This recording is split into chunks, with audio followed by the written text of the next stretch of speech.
हुकूमत और अपोजिशन के दरमियान नैब कवानीन और FATF के मामलात पर इत्तेफाक़ी राय पैदा नहीं हो सका, जैसा कि दीगर मामलात में हमने देखा है।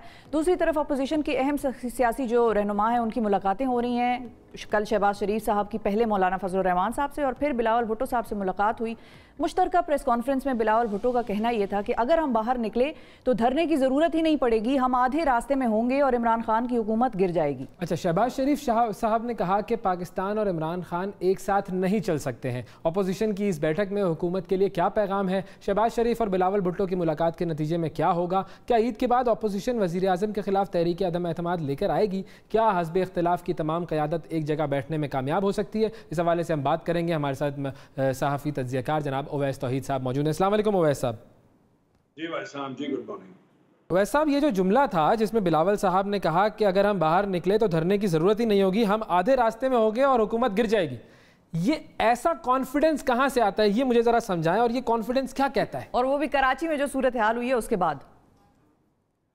मेरे ख्याल में शिफा, देखिए सबसे बड़ी बात ये है कि शहबाज शरीफ, जो इसमें पॉजिटिव बात है ना अपोजिशन के लिए, वो ये कि शहबाज शरीफ सियासी करंतना या क्वारंटीन से निकल आए और उन्होंने एक फोटो ऑप कर लिया, फोटो सेशन कर लिया, जिसका भरपूर जोर लगाया बिलावल भुट्टो, मौलाना फजल रहमान ने कि किसी तरीके से वो घर से बाहर आ जाएं और उनके साथ एक फोटो सेशन हो जाए। और आपने देखा कि उन्होंने क्या कहा जब बिलावल ने कहा कि जी हमारे इनकलाब को शहबाज शरीफ अब लीड करेगा, तो शहबाज शरीफ ने फौरन ही उनके कंधे पर हाथ रखा और कहा कंधे चाहिए, तो ये सारी जिम्मेदारी नौजवान क़यादत को दे रहा हूँ। तो it sums it all actually, sort of that, it sums it up कि बेसिकली अपोजिशन जो है उसके अंदर वो सियासी ऑक्सीजन इतनी नहीं है, उनका सियासी ऑक्सीजन सिलेंडर इतना मजबूत नहीं है कि वो हुकूमत को गिरा सके। उन्हें पता है कि दो बड़ी इत्तेहादी जमातें जो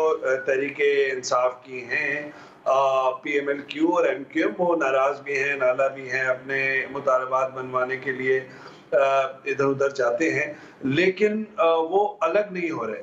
और वो इस वजह से अलग नहीं हो रहे कि PMLQ तो हमेशा से समझा जाता है कि वो एस्टैब्लिशमेंट की पार्टी है और उनको इस वक्त फायदा है उस्मान बुज़दार साहब के चीफ मिनिस्टर होने का, सारे काम उनके हो रहे हैं, तो फिर क्या जरूरत अलहदगी करने की? तो वो भी नहीं हो रहे। MQM आपको पता है वेस्ट की सियासी और स्पेस चाहती है, सिक्योरिटी एस्टैब्लिशमेंट से भी और पॉलिटिकल एस्टैब्लिशमेंट से। तो उन्हें इमरान खान साहब की हुकूमत का अम्ब्रेला चाहिए, छतरी चाहिए, तो वो भी कहीं नहीं जा रहे। अमीनुल हक साहब वजीर बन गए, आपने देखा। तो इसका मतलब यह है कि पोजीशन के पास इतना नंबर गेम नहीं है कि वो तहरीक अदम एतमाद करें। ये अब देखना ये है कि बेसिकली तो बार्गेनिंग अपनी जो पोजीशन है वो स्ट्रॉन्ग कर रहे हैं, यानी कि आने वाले दिनों में NFC का मसला होगा, 18th अमेंडमेंट पे बहस होगी, तो उसके ऊपर अपनी बार्गेनिंग पोजीशन कर रहे हैं और अपने जो पॉलिटिकल रैंक्स हैं, अपोजिशन के रैंक्स, उनको ये एतमाद दिला रहे हैं कि नहीं नहीं, मुत्तहिदा अपोजिशन है और मुत्तहिदा अपोजिशन में एक जान है, क्योंकि हर पार्टी के अंदर जो उसका वर्कर होता है, जो उसका वोटर होता है, उसको कुछ ना कुछ चाहिए होता है।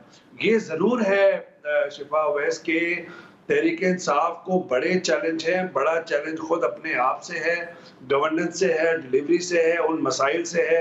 सारे मसाइल का जो अंबार है उन्होंने कोरोना पे डाल दिया, वो भी दुरुस्त नहीं है। इस्लाहात इम्पोर्टेंट लेकर आनी है, अगर उनको अपने इक़्तिदार को स्ट्रॉन्ग करना है, अपने वोटर्स को इंटैक्ट रखना है, तो इसका मतलब है कि मुझे लगता है कि तहरीक इंसाफ की हुकूमत को या तहरीक इंसाफ की जमात को अपने आप से ज्यादा खतरा है, ना कि अपोजिशन से। अच्छा वैसे तौहीद साहब, अब नैब के भी कवानीन की बड़ी बात हो रही है, उस पर भी खैर हुकूमत और अपोजिशन तो दोनों अलग अलग पेजेस पर हैं, एक पेज पर तो नहीं आ रहे। इसमें आपको क्या लगता है कि जो लोग नैब कवानीन की कमेटी में बैठे हैं इसमें चेंजेस करने के लिए, उन पे तो खुद केसेस हुए हुए हैं, तो क्या आपको ये ठीक लगता है कि जिस पे केस है, मिसाल के तौर पर मुझे केस है और मैं उसका कानून बना रही हूँ बैठ के, उन लोगों को तो अलहदा नहीं हो जाना चाहिए कमेटी से?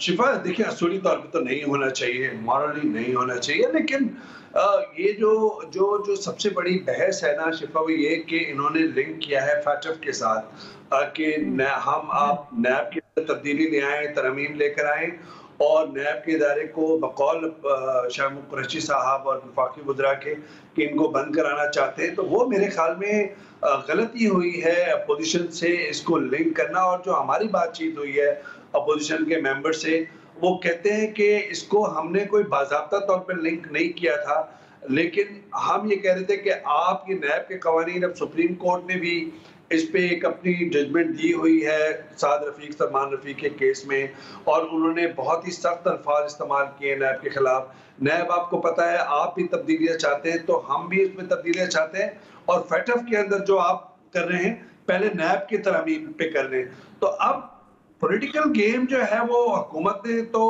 खेल लिया कि शाहबूब कुरैशी साहब फ्लोर पर आ गए, वही प्रेजाइड कर रहे हैं सारे उसको, और उन्होंने कह दिया कि उन्होंने भी वैसे फैटिफ की बात की है कि हम ग्रे लिस्ट से निकलना चाहते हैं और सबसे ज्यादा मनी लॉन्ड्रिंग के हवाले से उसमें कदगनें लगी हुई हैं हम पर, और अगर हम नैब के कवानीन में तब्दीली करते हैं तो ये बेसिकली ऑपोजिशन की डिमांड है कि मनी लॉन्ड्रिंग को ना पूछें।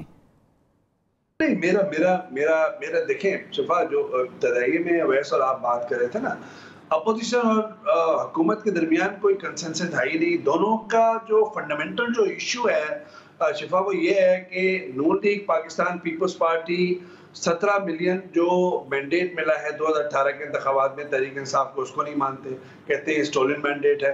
तहरीक इंसाफ वाले जो है वो नून लीग और पाकिस्तान पीपल्स पार्टी का 12 मिलियन 13 मिलियन का जो भी मैंडेट है 2018 का, उसको नहीं मानते, कहते हैं लुटेरे हैं, चोर हैं, और इन्होंने लूट के सूट किया।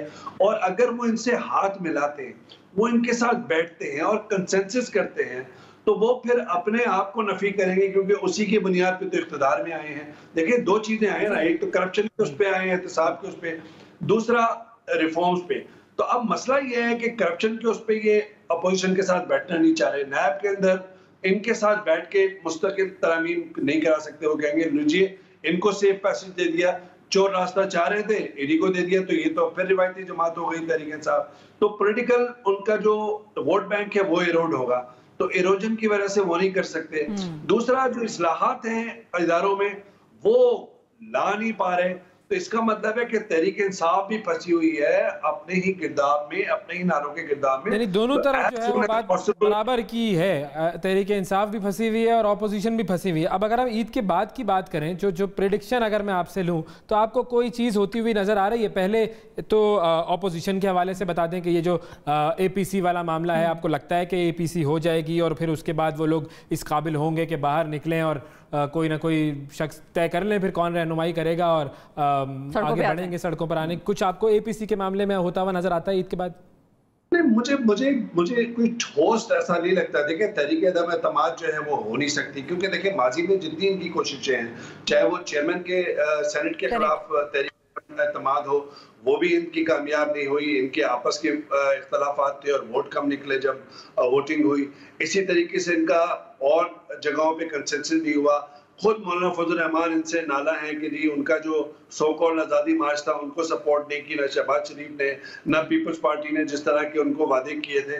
तो आपस में इख्तलाफात हैं, आपस में इनको पता है कि अभी हुकूमत को नहीं गिरा सकते। देखिए, पीपल्स पार्टी हुकूमत को नहीं गिराना चाहती as a student of politics, not on the basis of information. उनके स्टेज बहुत हाई है, सिंध हुकूमत का इक़्तिदार उनके पास है, उनका वोट बैंक है, तो वो इस निज़ाम को गिरा के दूसरे निज़ाम के अंदर भी वही ले लेंगे। दूसरा ये कि जो नून लीग है उसके अंदर क़यादत का बहरान है, मैं समझता हूँ। नवाज शरीफ लंदन में हैं, सारे जो पैगामात हैं उनके पास जाते हैं, फिर शहबाज शरीफ साहब जो हैं वो टस मस हो करके मस करके जो है, सिंधी में स्लैंग है, तो उसके तहत जो है वो आखिर में अपनी पनाहगाह से निकले हैं, उन्होंने चेहरा कराया है, तो वो भी एक सिंबॉलिक है।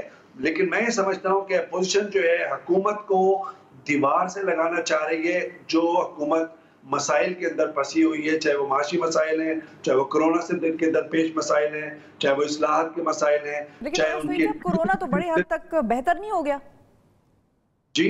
कोविड जो है पाकिस्तान में, तो उसके नंबर्स गिर रहे हैं अब। नंबर गिर रहे हैं, देखिए नंबर तो बिल्कुल गिर रहे हैं। पॉजिटिविटी का रेशो 5 से 6% जाहिर बात है स्टैटिस्टिक्स दिखा रही हैं। जून से हालात बहुत बेहतर हैं, लेकिन जो इसका इम्पैक्ट है वो तो इकोनॉमिक इम्पैक्ट है ना। बेरोजगारी बढ़ेगी, बहुत सारी जो ले ऑफ्स हो रही हैं, तो जब इकोनॉमिक, जब खुद हुकूमत कह रही है कि 3000 अरब रुपए या 3 ट्रिलियन जो अरब है उसका हमें टीका लगा है कोरोना के मसाइल से, तो इसका मतलब है कि इकोनॉमिक क्राइसिस जो है वही एक बड़ा क्राइसिस है इस मुमलिकत का, इस रियासत का और इस हुकूमत का। तो बहुत शुक्रिया अदा करेंगे अवैस तौहीद साहब आपका। वाकई इकोनॉमिक क्राइसिस हुकूमत की तरफ है और लीडरशिप क्राइसिस अपोजिशन की तरफ है, और आवाम का भी कोई ना कोई क्राइसिस तो होगा ही, वो तो होगा।